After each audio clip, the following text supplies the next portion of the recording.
Now for these questions, we're counting backwards in hundredths.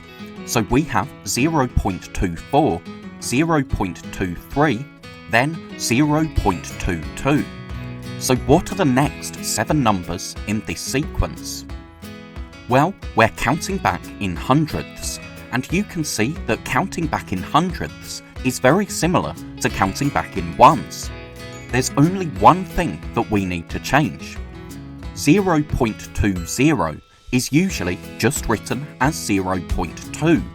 We don't need zeros on the end of decimal numbers, because here all the 0.20 tells us is that we have no ones, 2 tenths and no hundredths, but 0.2 tells us this as well, so we don't need the 0 on the end. Now we have 2.07, 2.06, then 2.05. So what comes next? Well, again, we're counting back in hundredths, but there is one result here that we need to change.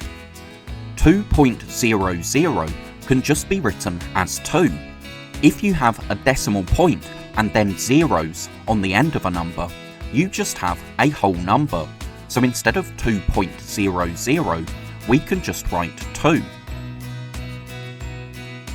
5.55, 5.54, 5.53.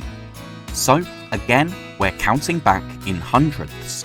The only result that we need to change is 5.50, because we don't need zeros on the end of a decimal number. 5.5 is the same as 5.50. Now, this last question is a little bit different. We have 3.66, 3.56, then 3.46.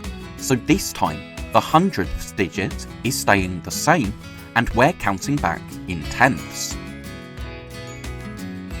Thank you so much for watching. I really hope that was helpful.